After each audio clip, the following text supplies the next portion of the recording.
আসসালামু আলাইকুম ওয়া রাহমাতুল্লাহি ওয়া বারাকাতুহু। আজ আমাদের খুশির দিন, আমরা সকলেই খুশি। এর পেছনে বড় কষ্ট, বড় দুঃখ বেদনা লুকিয়ে আছে, সেগুলো আমাদেরকে বাচ্চাদের সম্মুখে তুলে ধরতে হবে। আজ 15ই আগস্ট স্বাধীনতা দিবস। এই স্বাধীনতা দিবস এই ভারতবর্ষ স্বাধীন করেছিল। এর পেছনে অনেক আলেম ওলামা শহীদ হয়েছে। আজকের দিনে অনেক আলেম ওলামা শহীদ হয়েছে এবং আজকের দিনে রক্তের বন্যা বয়ে গেছে। কিন্তু সেই হাদিস, সেই ইতিহাস আমরা সম্মুখে পাই না, সেগুলো চেপে রাখা হয়েছে।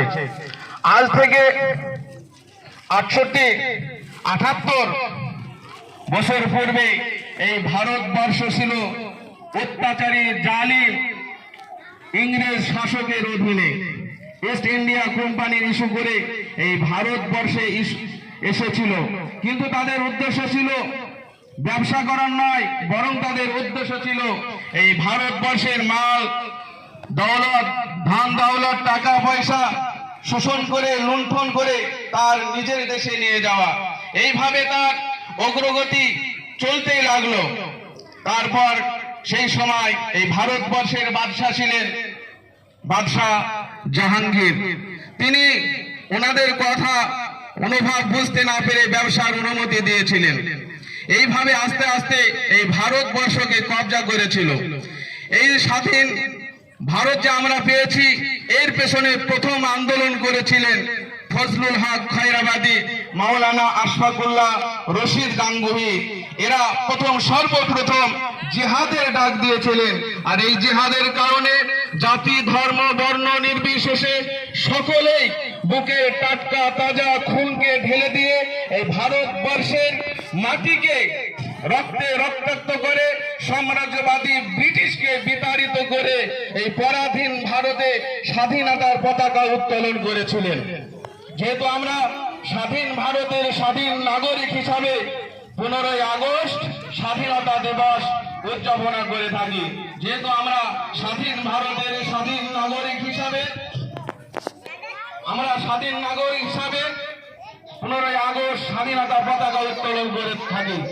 তাই ওই সমস্ত বিপ্লবীদেরকে জানাই অন্তরের অন্তঃস্থল থেকে সম্মান, আর জাতি, ধর্ম, বর্ণ নির্বিশেষে সকলকে জানাই সাধুবাদ। কিন্তু বড় দুঃখের বিষয়, পরিতাপের বিষয়, যারা এই ভারতকে স্বাধীন করার জন্য নিজের ধন দৌলতকে বিসর্জন দিয়েছিলেন, নিজের বিবিকে বিয়ে করেছিলেন, সন্তানদেরকে এতিম করেছিলেন, নিজের বুকের টাটকা তাজা রক্ত দিয়ে এই ভারতবর্ষের মাটিকে রঙিন করেছিলেন। আজও যদি এই ভারতবর্ষের মাটিকে নিংড়ানো যায়, তাহলে তাদের বুকের টাটকা তাজা রক্ত টপকে টপকে পড়বে, কিন্তু তাদের নাম আজ বর্তমান ইতিহাসের পাতায় নেই। তাই আমি ওই সমস্ত বিকৃতকারী ঐতিহাসিকদেরকে বলতে চাই, যারা এই সত্য ইতিহাসকে যতই চেপে রাখার চেষ্টা করুক না কেন, তা কোনোদিনও পারবে না। কেননা আজ থেকে 1440 বছর পূর্বে মহানবী হযরতে মুহাম্মদুর রাসূলুল্লাহ সাল্লাল্লাহু আলাইহি সাল্লাম তিনার পবিত্র বাণী ঘোষণা করেছেন, আল হাক্কুন নূরুন ওয়াল কুফরু বাতিলুন বাতিলুন বাতিলুন আল কুফরু যুলমাতুন। অর্থাৎ সত্য হয় উজ্জ্বল নক্ষত্রের ন্যায়, আর মিথ্যা হয় অন্ধকারের ন্যায়। তাই কখনো অন্ধকার দিবালোককে গ্রাস করতে পারে না, কিন্তু দিবালোক অন্ধকারকে গ্রাস করে নাই।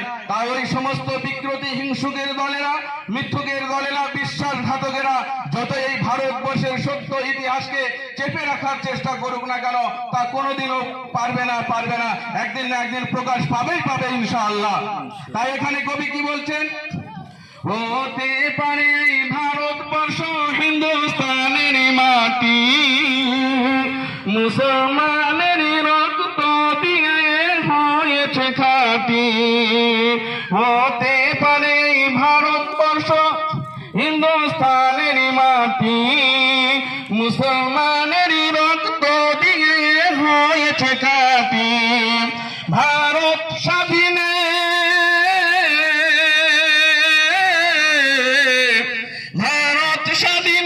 হাজার হাজার উলামায়ে কেরাম কাটিয়েছে গর্দান রাখিতে ভারত মাতার নাম।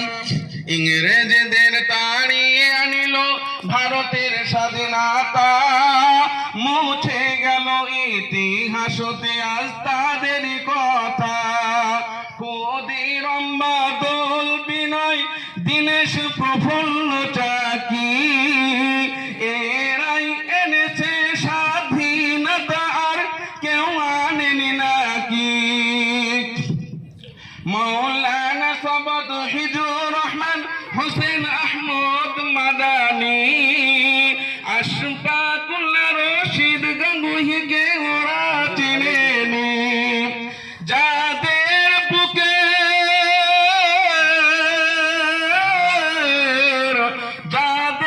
বুকে রক্তে রাঙা এই ভারতের মাটি, তারাই হলো জমিয়তে উলামা যাদের আছে দাড়ি টুপি। সেই দাড়ি টুপির তোমরা অসম্মান করেছো, ওলামাদের হাফ প্যান্ট পরে জেলে ভরেছো। জাগো জাগো রে জাগো আজ মুসলিম নওজোয়ান, কেন বারে বারে আঘাত হানে ধর্মেতে তোমার। আমাদের